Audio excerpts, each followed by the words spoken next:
അയാൾ എന്നോട് പറഞ്ഞു,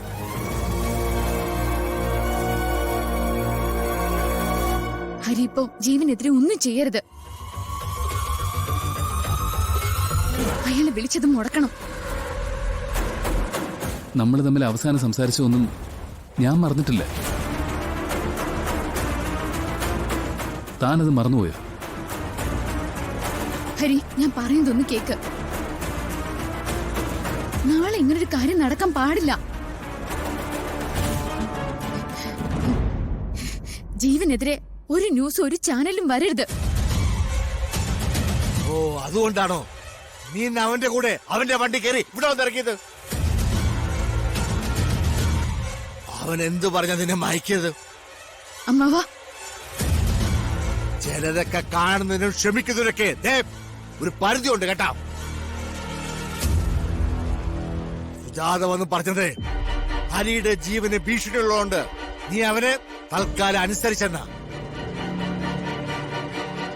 പക്ഷേ ഇപ്പൊ നീ വന്നത് അവന് വേണ്ടി സംസാരിക്കാനാ.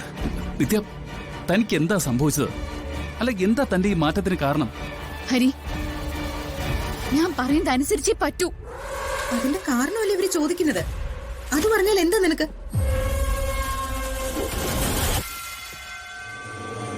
നീ പറഞ്ഞതൊന്നും എനിക്ക് വിശ്വാസമായിട്ടില്ലെന്ന് ഞാൻ അപ്പോഴേ പറഞ്ഞതാ. അവന്റെ കാറിൽ കയറി വരിക, ഇപ്പൊ അവന് വേണ്ടി ഭീഷണിയോടെ സംസാരിക്കുക. എന്താ മോളെ നിന്റെ ഉദ്ദേശം? നിത്യ, താനല്ല, ഇനി വേറെ ആര് വന്ന് തടഞ്ഞാലും ജെആറിനെതിരെയുള്ള ന്യൂസ് നാളെ ടെലികാസ്റ്റ് ചെയ്യും. അത് മാറ്റിവെക്കണമെങ്കിൽ ഞാൻ ചാവണം. എന്റെ മോനെ, അവൻ തല്ലിച്ചതിൽ നിനക്ക് പരാതിയില്ല. ഇവന്റെ ഈ അവസ്ഥയില് നിനക്ക് സങ്കടവും ഇല്ല. ഇയോടെ ജീവൻ എന്തെങ്കിലും അപകടം വരുന്നതിലാണ് നിനക്കിപ്പോ പ്രാധാന്യം അല്ലേ? നിങ്ങൾക്ക് ആർക്കും എന്താ ഞാൻ പറയുന്നത് വിശ്വാസം വരാത്തത്?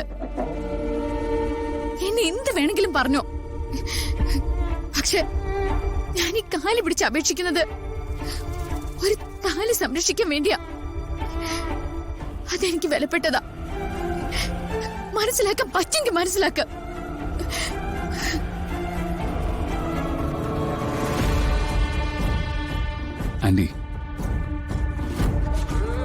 ആന്റിക്കും